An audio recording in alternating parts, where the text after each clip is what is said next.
आज इनविटेशन दी है वो इसलिए दी है कि हमने आज पार्टी का मैनिफेस्टो रिलीज करना है।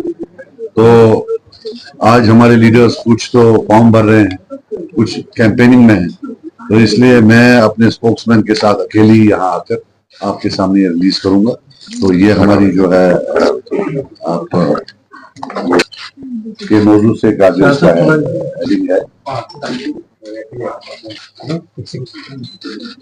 मिलेगी और पीडीएफ भी मिलेगी। तो इसमें हमने मेरी तरफ से एक फॉरवर्ड भी है अबाउट द प्रेजेंट सर्कमस्टांसेस, कैसे 2019 के बाद हमें डिसएम्पावर किया गया totally politically, how Beta, please, to from being one of the most politically empowered state in the country, we have been relegated to a UT. We have been stripped of Article 370, Article 35A, और कैसे पिछले 5 साल में जम्मू कश्मीर के जो बाशिंदे हैं, बिलखुसूस कश्मीर के, बना के रखा गया। कैसे एडमिनिस्ट्रेटिव जॉब्स में, पुलिस की जॉब्स में, हर जगह उनको क्राउड आउट किया गया है। उसमें हमने पूरा लिखा है। हमने लिखा है कि we will fight for the restoration of article 370, article 35A। We don't believe that this is the end of the story. इंशाल्लाह day will come when good old days will come back and we will have federal powers at par with article 370 and article 35A। Resolution of Kashmir issue का हम बोलते हैं कि conflicts पर से रिजॉल्वेबल नहीं होते। कश्मीर इशू को रिजॉल्व करने के लिए सॉल्यूशंस की कोई डर्थ नहीं है। It is the lack of leadership, it's the lack of statesmanship, especially in India and Pakistan.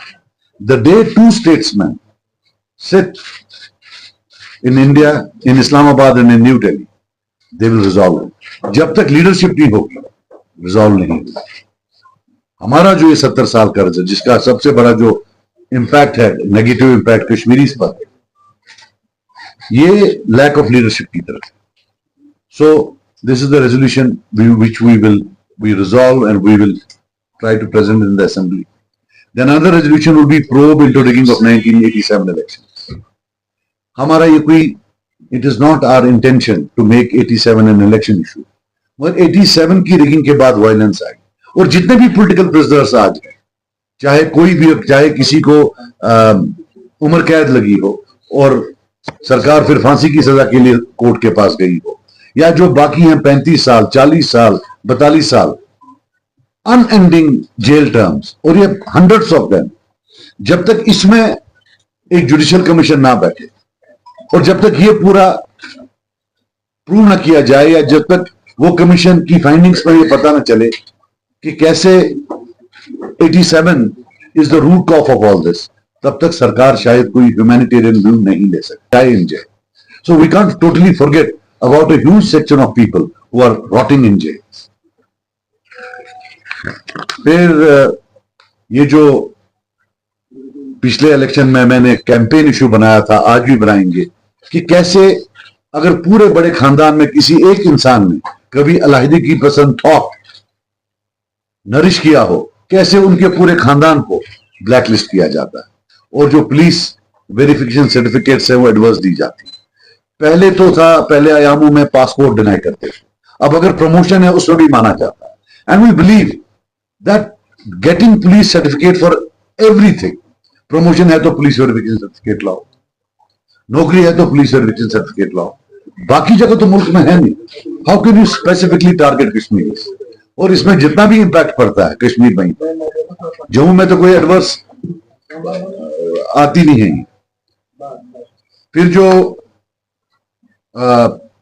Demolition या जो रिट्रीव कर रहे थे गवर्नमेंट लैंड, वी वेलकम, जहां बड़े 100 कनाल हो, 50 कनाल हो, आप लें, लेकिन जो गरीब 1.5 कनाल या आधे कनाल में बैठे, उसका जो डेमोलिशन हुआ उसको हम कंडेम करते हैं। एंड वी बिलीव कि जितने भी लोग बिलखुसूस रूरल सेटिंग्स में, ड्वेलिंग्स में हैं, घर में बैठे हैं, या सिटी में आधा कनाल, पौना कनाल, 1-2 कनाल, वी बिलीव अगर वो गवर्नमेंट लैंड पर हैं, उन्हें मकान बनाए हैं, गवर्नमेंट का जॉब नहीं होता है घर तोड़ना, गवर्नमेंट का जॉब होता है घर बसाना। वी बिलीव कि जितने भी लोग हैं जिनका इन्हें लिस्ट बनाया है, that should be transferred into their name. The government owes it to them. Government जब बीपीएल के लिए पैसा देती है, जब वो हाउसिंग के लिए पैसा देती है, तो how can they dethrone them? क्यों जी आपने आधा कनाल लैंड पकड़ा हुआ है government? So we believe it should be transferred into their names, जो इतने से 50 साल 60 साल से घर बनाकर वहां बैठे हुए हैं। फिर रिहेबिलिटेशन ऑफ कॉन्फ्लिक्ट विक्टिम्स हैं, फिर जो ड्रैकोनियन लॉज हैं, PSA and other things, those we believe they should never have been part of a civilized society. They should never ever have been here in the first place.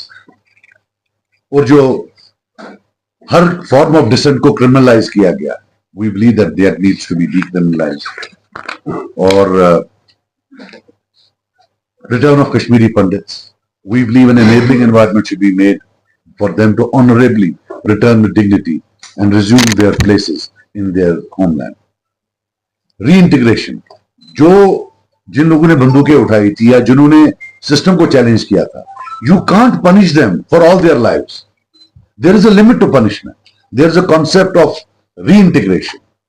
We seriously believe that we should try and reintegrate them so that they have sustainable levels of income, so that they become a part of society. You can't just tell them that I will not give you a bank loan, I will not give you a job, I will not give you a passport, I will not allow you to work. तो फिर करेगा क्या?